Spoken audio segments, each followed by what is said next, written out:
नमस्कार दोस्तों, मैं हूं आपका दोस्त हितेश जैन। मैं आपको आने वाले कुछ वीडियोस में म्यूचुअल फंड एग्जामिनेशन पास करने के लिए कुछ वीडियोस आपके लिए बना करके दिया हूं। ये याद रखिएगा कि म्यूचुअल फंड डिस्ट्रीब्यूटर बनने के लिए आपको एनआईएसएम का सीरीज 5A एग्जामिनेशन क्लियर करना होता है। एनआईएसएम सीरीज 5A का हाल ही में 1 अप्रैल 2020 से सिलेबस चेंज हुआ है और जो बच्चे 1 अप्रैल के बाद एग्ज़ाम दे रहे हैं, उनको नए सिलेबस के हिसाब से एग्ज़ाम देना होगा। तो इसके पहले कि मैं आपको बताऊँ कि इस नए सिलेबस में क्या है और कैसे हम चैप्टर वाइज़ वीडियोज़ लेंगे, पहले मैं आपको दिखा देता हूँ कि हम कौन से बुक को रेफ़र कर रहे हैं।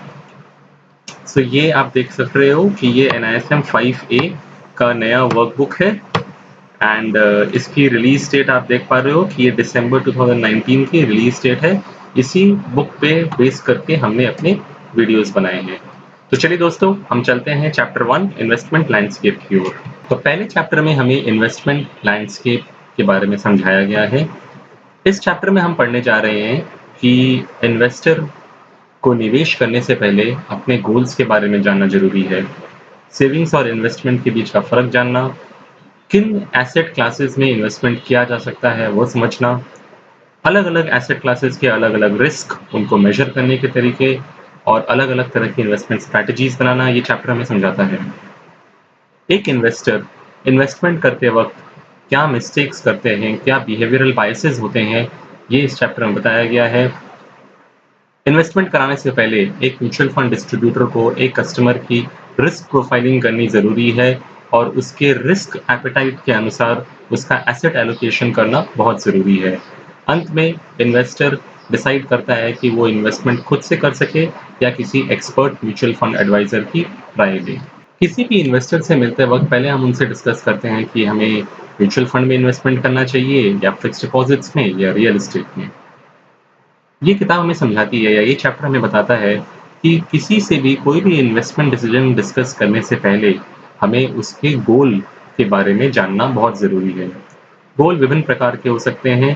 किसी का गोल अपने बच्चे के फ्यूचर एजुकेशन का हो सकता है, किसी का गोल रिटायरमेंट के समय पेंशन पाने का हो सकता है और किसी का गोल एक घर बनाने का हो सकता है।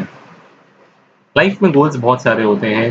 गोल्स के सामने जब हम एक अमाउंट स्पेसिफाई कर देते हैं, कुछ टाइमलाइन्स या समय सीमा बाँध देते हैं, तब वो हमारे गोल्स फाइनेंशियल गोल्स बन जाते हैं। तो गोल सेटिंग एक्सरसाइज करते वक़्त हमें फ्यूचर इवेंट्स ऑफ लाइफ को जानना ज़रूरी है। हमें उन इवेंट्स में से क्या चीज़ पहले होनी है, क्या चीज़ बाद में होनी है, उनकी प्रायोरिटी डिसाइड करनी ज़रूरी है, उनके टाइमलाइन्स डिसाइड करने ज़रूरी हैं एंड अल्टीमेटली एक गोल के सामने कितने पैसे खर्च करने होंगे, वो फंडिंग अमाउंट रिक्वायरमेंट जानना ज़रूरी है।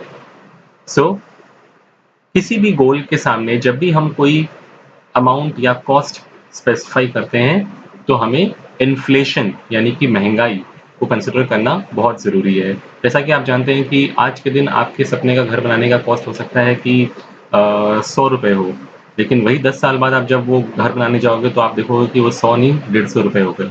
तो ये जो डिफरेंस हुआ इसे हम इन्फ्लेशन कहते हैं।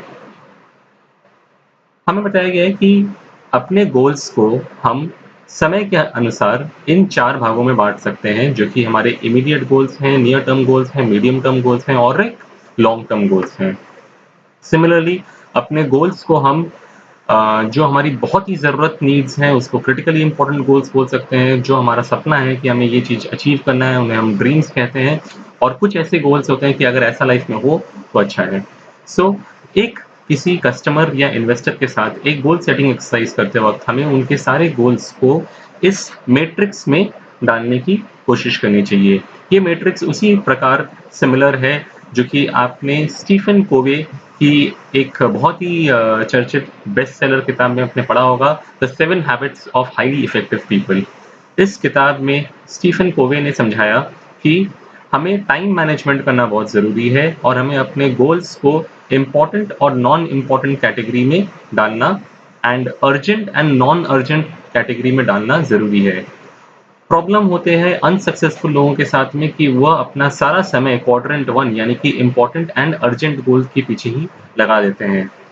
जो गोल्स हमारे इम्पोर्टेंट हैं बट अर्जेंट नहीं है, मान लीजिए आपके बेटी की 10 साल के बाद की एजुकेशन कॉस्ट, हम उसके ऊपर समय नहीं देते हैं और इसी वजह से जब हम उस गोल्स के लिए प्लान नहीं करते हैं, तो वो जब गोल हमारे लिए अर्जेंट हो जाता है, तब हमारे पास में उसका जवाब नहीं होता है। तो as a good financial adviser आपका सबसे पहला काम होता है कि आप अपने इन्वेस्टर के लिए एक गोल प्लानिंग एक्सरसाइज ज़रूर करें। सेविंग्स और इन्वेस्टमेंट्स। सेविंग्स और इन्वेस्टमेंट 2 अलग चीज़ें नहीं हैं। सेविंग का मतलब पैसे बचाना, इन्वेस्टमेंट्स का मतलब उन बचे हुए पैसों का निवेश करना। तो इन्वेस्टमेंट करने से पहले सेविंग्स का होना बहुत ज़रूरी है। इन्वेस्टमेंट करते वक़्त हमें कई सारे फैक्टर्स देखने ज़रूरी हैं। सबसे इम्पोर्टेंट फैक्टर जो एक इन्वेस्टमेंट लेते वक़्त आपने देखना ज़रूरी है, वो है safety of your investments, liquidity of your investments and returns from your investments. माने क्या? कि आपका पैसा कितना सेफ है? क्या आपका पैसा रातों-रात गायब तो नहीं हो रहा है? उस पैसे की क्या रिस्क है, वो आपको जानना ज़रूरी है। लिक्विडिटी का मतलब कि आप अपना पैसा कितनी आसानी से निकाल सकते हो या आपको अगर कुछ पार्ट पेमेंट की ज़रूरत है या एक certain portion of your investments आपको निकालने की ज़रूरत है, तो वो लिक्विडिटी आपका इन्वेस्टमेंट आपको कितना प्रोवाइड करता है। रिटर्न्स, आप हायर रिटर्न्स इंस्ट्रूमेंट में इन्वेस्टमेंट करने जा रहे हो कि लोअर रिटर्न्स इंस्ट्रूमेंट में, ये जानना आपके लिए ज़रूरी है क्योंकि जहाँ आप हायर रिटर्न्स चेज़ करने जाते हो, वहाँ उससे एसोसिएटेड रिस्क्स भी होते हैं। उसके अलावा इन्वेस्टमेंट करते वक़्त आपको देखना ज़रूरी है कन्वीनियंस, माने कि आप जब पैसे डाल रहे हो तो डालना कितना आसान है, जब निकाल रहे हो तो निकालना कितना आसान है and at the same time जो आपने पैसे इन्वेस्ट किए हैं, उसको मॉनिटर करना कितना आसान है। अगेन टिकट साइज़, अलग-अलग इन्वेस्टमेंट इंस्ट्रूमेंट्स के अलग-अलग टिकट साइज़ होते हैं। किसी के पास में सिर्फ़ ₹500 है तो वो जाकर के म्यूचुअल फंड में इन्वेस्टमेंट कर सकता है, लेकिन उन ₹500 से वह एक नया घर नहीं खरीद सकता। एक घर खरीदने के लिए आपको बहुत बड़ा रकम की ज़रूरत है। सिमिलरली आप अपने इन्वेस्टमेंट से जो रिटर्न्स कमा रहे हैं, जो कि एक कैपिटल एप्रिसिएशन हो सकता है और आपका डिविडेंड इनकम या रेगुलर फ्लो ऑफ इनकम हो सकता है। सो आपके उस कैपिटल एप्रिसिएशन या रेगुलर इनकम की क्या टैक्सेबिलिटी है? उस पे क्या कुछ टैक्स कंसेशंस दिए हैं कि नहीं?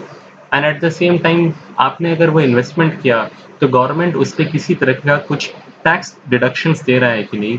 ये सब कुछ जानना इन्वेस्टमेंट करने से पहले बहुत ज़रूरी है। आगे हम इस चैप्टर में पढ़ते हैं कि हमारे पास में इन्वेस्टमेंट करने की क्या-क्या जगहें हैं। ब्रॉडली इसे हमने डिवाइड किया है equity, fixed income, real estate और कमोडिटीज़ में। रियल एस्टेट में निवेश करते वक़्त आपको देखना होता है कि आपकी प्रॉपर्टी की लोकेशन क्या है, वह कितना आसानी से खरीदा या बेचा जा सकता है, उसकी लिक्विडिटी कितनी है। रियल एस्टेट में इन्वेस्टमेंट करते वक़्त आपको आपका टिकट साइज़ बहुत इम्पोर्टेंट होता है। लिक्विडिटी में कंसर्न ये होता है कि आपको अगर कुछ पैसों की ज़रूरत है, तो क्या आप अपने प्रॉपर्टी का कुछ हिस्सा बेच सकते हैं कि नहीं? तो रियल एस्टेट के साथ में प्रॉब्लम है the indivisibility of the real estate. Real estate में आप एक बड़ा पैसा बना सकते हो, उसमें कैपिटल एप्रिसिएशन हो सकती है या आप उससे रेंटल इनकम भी कमा सकते हो। लेकिन रियल एस्टेट में इन्वेस्टमेंट करते वक़्त उसकी transaction cost, brokerage cost, registration cost वगैरह को ध्यान में रखना पड़ता है and at the same time recurring cost like the maintenance cost for maintaining your property is equally important. Commodities के बारे में जब हम बात करते हैं, तो कमोडिटीज़ कई प्रकार की होती हैं, लेकिन जो पॉपुलर कमोडिटीज़ जिसमें हम इन्वेस्टमेंट करते हैं, वो है गोल्ड और सिल्वर। कमोडिटीज़ पेरिशेबल भी होती हैं, कमोडिटीज़ को स्टोर करने के लिए बहुत बड़ी जगह भी चाहिए होती है। कमोडिटीज़ की प्योरिटी क्या है, कितना वो प्योर या इम्प्योर है, ये सब कुछ कमोडिटीज़ के साथ में इन्वेस्टमेंट करते वक़्त सोचा जा सकता है। लेकिन commodities as an asset class do not provide you with regular source of income. The only return that you get from commodities is capital appreciation. इसके बाद आता है नंबर फिक्स्ड इनकम का, जहाँ पर कि आप पैसे डालते हो और एक certain fixed income in terms of interest आपको मिलता रहता है। यह फिक्स्ड इनकम इंस्ट्रूमेंट्स जो हैं, ये गवर्नमेंट सिक्योरिटीज़ हो सकती हैं या कंपनीज़ के डिबेंचर्स, कमर्शियल पेपर्स वगैरह हो सकते हैं। ये शॉर्ट टर्म पेपर्स भी हो सकते हैं, ये लॉन्ग टर्म पेपर्स भी हो सकते हैं। अगर आप उन पेपर्स को उनके मैच्योरिटी तक होल्ड करोगे, तो उसमें जो इंटरेस्ट पोर्शन है, आप उसे कमाते हो। लेकिन अगर आपने उन पेपर्स को सेकेंडरी मार्केट से खरीदा है, तो depending upon the interest rate movement, आपके रिटर्न्स उसमें वेरी करते हैं। इस फिक्स्ड इनकम पोर्शन के बारे में हमने डिटेल में आगे के चैप्टर्स में डिस्कशन किया है। एक और जो सबसे महत्वपूर्ण एसेट क्लास है, वो है इक्विटी, जहाँ पर आप अलग-अलग कंपनियों के बिज़नेसेस में इन्वेस्टमेंट करते हो। यहाँ पर आप डायरेक्ट इक्विटीज़ कंपनी के बाय कर सकते हो, या फिर आप passive form of investments through mutual funds आप कर सकते हो। म्यूचुअल फंड भी बहुत प्रकार के होते हैं, large cap, mid cap, small cap mutual funds या हाइब्रिड म्यूचुअल फंड्स। ये सब चीज़ के बारे में हम डिटेल में आगे के चैप्टर्स में पढ़ेंगे। इस तरह से आप देखते हो कि इन्वेस्टमेंट करने की बहुत जगहें हैं। अब हम इस चैप्टर के सबसे इम्पोर्टेंट पार्ट, जो कि इन्वेस्टमेंट्स से रिलेटेड रिस्क के बारे में डिस्कस करने जा रहे हैं। सबसे पहला रिस्क होता है इन्फ्लेशन रिस्क। इन्फ्लेशन माने महंगाई, यानी कि चीज़ों के दाम बढ़ते हैं। यदि कोई चीज़ 8% के रेट से अगर ग्रो कर रही हो, तो जो 100 रुपए की कीमत की एक चीज़ आपको आज मिलती है, वही 5 साल बाद उस चीज़ की कीमत 140 रुपए हो जाती है, और आज से 20 साल बाद वही 100 रुपए की चीज़ 450 रुपए की हो जाती है। तो इन्वेस्टमेंट करने से पहले इन्फ्लेशन के बारे में जानना बहुत ज़रूरी है। सेकंड हमारा रिस्क आता है लिक्विडिटी रिस्क, माने कि आपने निवेश कर तो दिया, बट वहां से पैसे निकालने कितने आसान हैं। फॉर एग्जाम्पल, आपने रियल एस्टेट में इन्वेस्टमेंट किया, आपने एक प्रॉपर्टी खरीद ली, अब आपको पैसे की जरूरत है, तो क्या आप रातों रात उस प्रॉपर्टी को बेच करके उसकी सही कीमत पा सकते हो?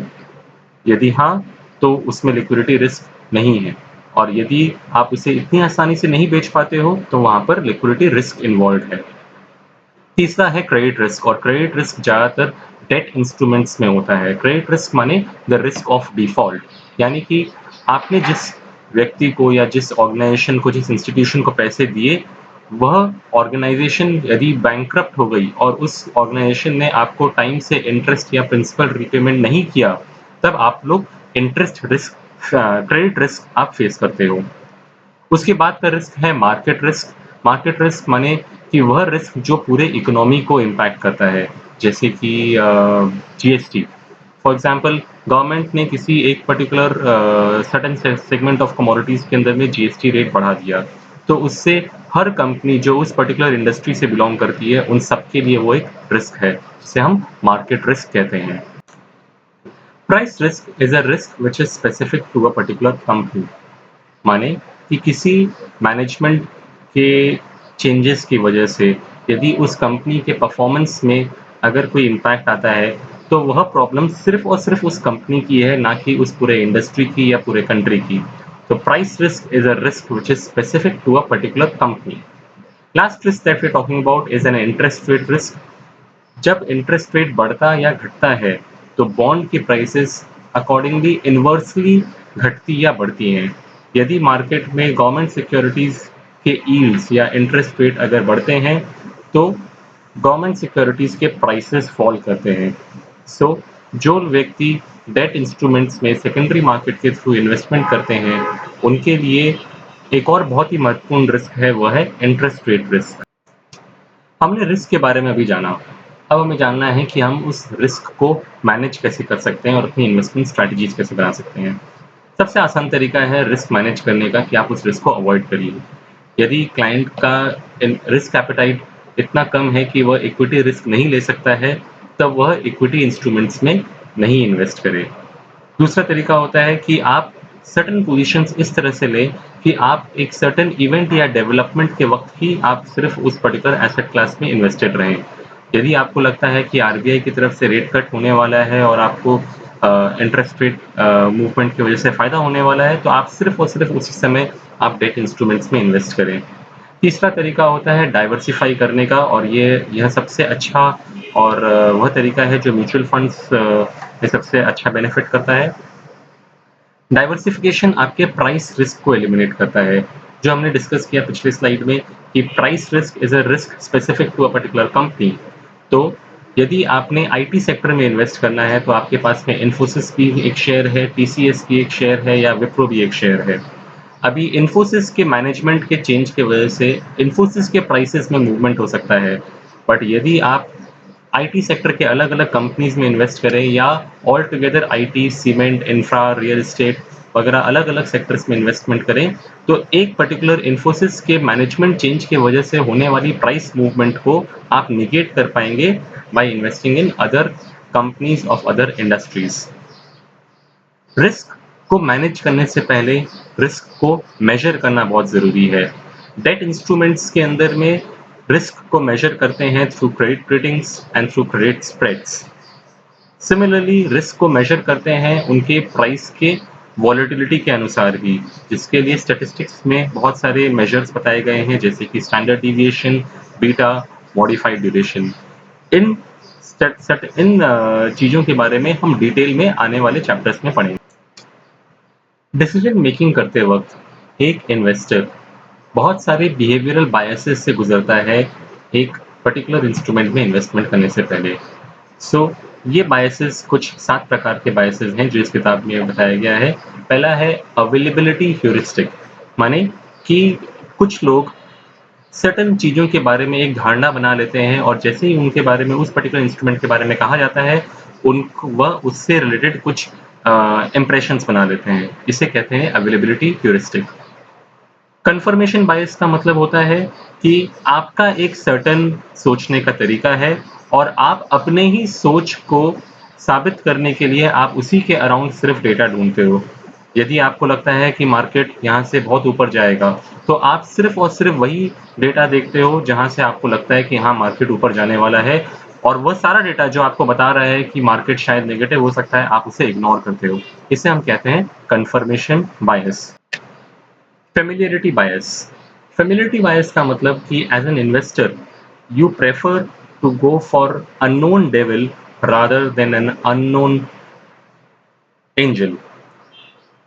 सो फेमिलियरिटी बायस का मतलब ये होता है कि आप सिर्फ उसी इंस्ट्रूमेंट्स में इन्वेस्टमेंट करने के बारे में सोचते हो जिसके बारे में आप जानते हो। जिसके बारे में आप कुछ नहीं जानते हो, वहाँ पे आप इन्वेस्टमेंट करने नहीं जाते हो। Herd mentality. हर्ड मेंटालिटी का मतलब होता है कि as a human being we always believe in living in groups, in society, in social order. So herd mentality का मतलब जहाँ पूरी दुनिया एक ही तरह सोचती है तो आप भी उसी तरह सोचना चालू कर देते हो, आप उससे हट कर नहीं सोचते हो। That is the problem of herd mentality. Loss aversion. Loss aversion का मतलब आप किसी पर्टिकुलर इन्वेस्टमेंट के लॉस के प्रोबेबिलिटी से इतना ज़्यादा घबराते हो कि आप उससे होने वाले फ्यूचर प्रोबेबल गेन्स के बारे में सोचते ही नहीं हो। तो आपका माइंडसेट यदि लॉस अवर्जन का है, तो आप उसके फ्यूचर गेन्स के बारे में कभी सोच ही नहीं पाओगे, and that is a behavioural bias of loss aversion.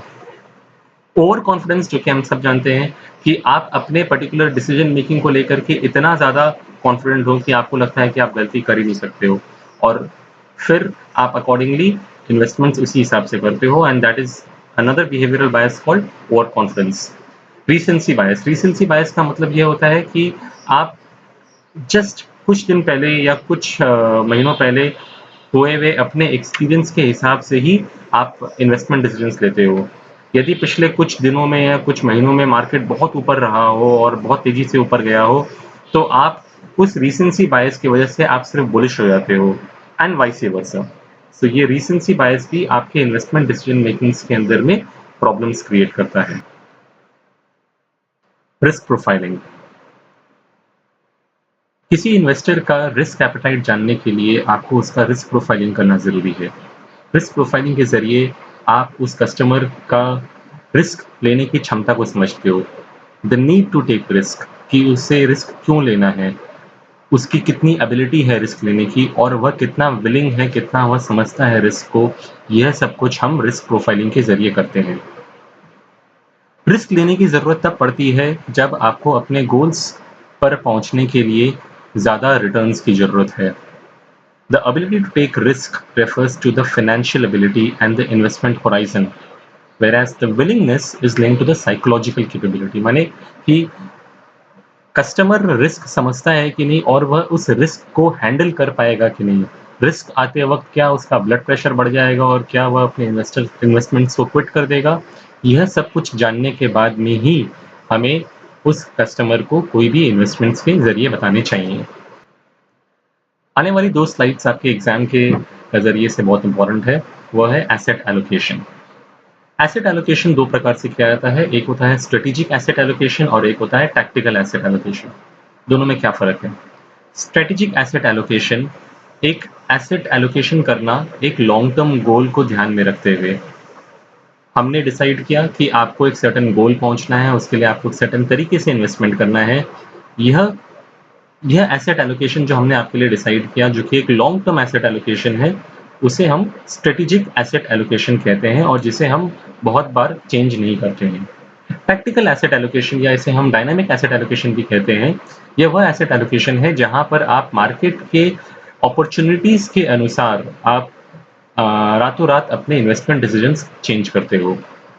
जहाँ स्ट्रेटेजिक एसेट एलोकेशन एक long term asset allocation strategy है, वैसे ही टैक्टिकल एसेट एलोकेशन एक शॉर्ट टर्म या इमीडिएट अपॉर्च्युनिटी को ग्रैब करने का एक एसेट एलोकेशन करने का तरीका है। टैक्टिकल एसेट एलोकेशन उन्हीं लोगों को करना चाहिए जो कि सीजन्ड इन्वेस्टर्स हैं, जिनके पास में एक बहुत बड़ा इन्वेस्टेबल कॉर्पस है, ताकि यदि उनका सोच गलत भी निकले, तो भी वह अपने साथ में बड़ा नुकसान ना करें। Similarly, rebalancing is equally important when we do asset allocation. Rebalancing का मतलब क्या? कि हमने जब आपके लिए एक long term strategic asset allocation जब किया, तो हमने कहा कि भई आपका 50% इक्विटी और 50% डेट में इन्वेस्टमेंट होना चाहिए। अभी इक्विटी वाला पोर्शन 20% से ऊपर चला गया और वही डेट वाला पोर्शन सिर्फ 5% से ऊपर गया। तो मान लीजिए कि आपने ₹1000 इक्विटी में डाले थे और ₹1000 आपने डेट में डाले थे। आपका ₹1000 इक्विटी में ₹1200 बन गया और वहीं मान लेते हैं कि डेट का रिटर्न आपका 5% नेगेटिव आया, जो कभी आता नहीं है, बट मान लेते हैं एसेट क्लास बी के अंदर में आपका 5% नेगेटिव रिटर्न आया और वह आपको ₹1000 ₹950 बन गए। तो आपका टोटल कॉर्पस जो 1000 और ₹1000 मिला करके ₹2000 का था, वह कॉर्पस अब ₹2150 का बन गया। अब इस ₹2150 के एसेट एलोकेशन में आपका ₹1200 एसेट ए में है और ₹950 एसेट बी में है। यानी कि asset A instead of occupying 50% of the total portfolio is now occupying 55.81% of the total portfolio. तो क्या करना चाहिए? आपको एसेट ए का ₹125 का इन्वेस्टमेंट बेच करके उसे एसेट बी में डाल देना चाहिए, ताकि आप फिर से अपने पोर्टफोलियो को रीबैलेंस करके 50-50 एलोकेशन पे ला सकें। इस चैप्टर का आखिरी सेक्शन है do it yourself versus professional help. एक इन्वेस्टर वह खुद अपने पैसों को मैनेज कर सकता है और समय अनुसार उन पैसों को इन्वेस्ट कर सकता है, या फिर वह खुद एक प्रोफेशनल एक्सपर्ट की मदद लेकर के इन्वेस्टमेंट कर सकता है। क्लाइंट को खुद से इन्वेस्टमेंट करना चाहिए या प्रोफेशनल एक्सपर्ट की मदद लेनी चाहिए, यह डिसीजन वह तब ले पाएगा जब वो समझ पाएगा कि क्या वह यह काम खुद से कर सकता है, क्या वह यह काम खुद से करना चाहता है, और यदि वह उस काम को आउटसोर्स करे तो उसके पीछे उसकी कॉस्ट क्या है। मतलब पहला क्वेश्चन आपसे पूछता है कि क्या आप में उतनी नॉलेज, उतनी एबिलिटी, उतनी ट्रेनिंग है कि आप अपने इन्वेस्टमेंट्स को खुद से मैनेज कर सकते हैं। दूसरा सवाल आपसे कहता है कि भाई ठीक है, आप एक अच्छे फाइनेंस एक्सपर्ट हैं और आप अपने इन्वेस्टमेंट्स को मैनेज कर सकते हैं, बट इन्वेस्टमेंट्स के बारे में स्टडी करने के लिए क्या आपके पास उतना टाइम है? क्या आप अपने रेगुलर काम से उतना समय निकाल करके अपने इन्वेस्टमेंट्स को टाइम टू टाइम इवैल्यूएट कर पा रहे हो? और तीसरा है कि यदि आपने डिसाइड किया कि मैं अपने इन्वेस्टमेंट्स को किसी प्रोफेशनल एक्सपर्ट के ज़रिए मैनेज कराना चाहता हूँ, तब इसके पीछे एक कॉस्ट इन्वॉल्व्ड है। तो क्या वह कॉस्ट जो आप एक प्रोफेशनल एक्सपर्ट को दे रहे हो, is it worth more than the amount of money that you save by taking his right guidance? ये एक इन्वेस्टर को डिसाइड करना है इन्वेस्टमेंट्स करने से पहले। अब हमने इस चैप्टर के बारे में कंप्लीट कर लिया। इस चैप्टर में अंत में कुछ 5 क्वेश्चंस दिए हुए हैं और मैं इन 5 क्वेश्चंस के बारे में आपको समझा देता हूँ। पहला क्वेश्चन है which among the following investment avenues does not offer income on a regular basis? Option है real estate, physical gold, stocks and debentures. Real estate में आप जानते हो कि आपको रेंटल इनकम मिलती है, स्टॉक्स में आप जानते हो कि आपको डिविडेंड इनकम मिलती है और डिबेंचर्स में आपको टाइम टू टाइम इंटरेस्ट मिलता है। मैंने आपको बताया था कि कमोडिटीज़ जहाँ पे हमने गोल्ड और सिल्वर के बारे में कुछ स्लाइड्स पहले डिस्कस किया था, वहाँ पर आपको रेगुलर इनकम नहीं मिलता है। दूसरा सवाल है विच amongst the following asset categories can also be purchased for consumption purposes apart from real investment. तो इसका सही जवाब है रियल एस्टेट, क्योंकि रियल एस्टेट में आप सिर्फ इन्वेस्टमेंट नहीं करते हो, आप उस खरीदे हुए घर में खुद से रहते भी हो।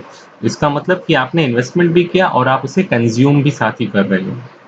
तीसरा सवाल है the purchasing power of currency changes on account of which of the following. तो इसका सही जवाब है इन्फ्लेशन या महंगाई। हमने आपसे डिस्कस किया था इन्फ्लेशन रिस्क वाले सेक्शन के समय में कि इन्फ्लेशन या महंगाई की वजह से आपके पैसों की परचेजिंग पावर घटती है। What is the real rate of return? The answer is B, return that the investor gets after adjusting inflation. माने कि आपने एक पर्टिकुलर इंस्ट्रूमेंट में 8% का रिटर्न बनाया, लेकिन 6% से महंगाई बढ़ गई, तो आपने रियल में क्या कमाया? तो जवाब है 2% कमाया। तो जो आपने रियल में जो 2% कमाया उसे हम कहते हैं रियल रेट ऑफ रिटर्न, और जो आपने एक्चुअल में 8% कमाया उसे हम कहते हैं nominal rate of return. Last question is कि when the interest rate in the economy increases the price of the existing bond. जवाब है डिक्रीजेस। हमने आपको कहा था कि प्राइस ऑफ द बॉन्ड और इंटरेस्ट रेट का इनवर्स मूवमेंट है। यदि मार्केट में इंटरेस्ट रेट बढ़ते हैं तो प्राइस ऑफ बॉन्ड्स गिरते हैं एंड वाइस वर्सा। तो यहाँ हमने अपना पहला चैप्टर कंप्लीट किया। ये एक सर्टेन डिस्क्लेमर है जो मैं आपको देना चाह रहा हूँ। मैं आपको फिर से कहना चाह रहा हूँ कि हमारा ये गाइड बुक या ये प्रेजेंटेशन या ये वीडियो आपको एग्जाम में हेल्प करने के लिए है। हाउएवर हम हमेशा स्ट्रांगली रिकमेंड करते हैं कि आप NISM द्वारा प्रिस्क्राइब्ड बुक को ज़रूर से पढ़ें। अगर आपको हमारा यह वीडियो पसंद आया हो तो आप हमारे चैनल को ज़रूर से लाइक एंड सब्सक्राइब करें। आपको कुछ भी क्वेरीज हों तो मैं प्रेफर करता हूं कि आप मुझे ईमेल्स कर सकते हैं। मेरा नाम हितेश जैन है और मेरे कोऑर्डिनेट्स, मेरे ईमेल आईडी, मेरे मोबाइल नंबर वगैरह ये स्लाइड के अंत में दिए हुए हैं। Thank you.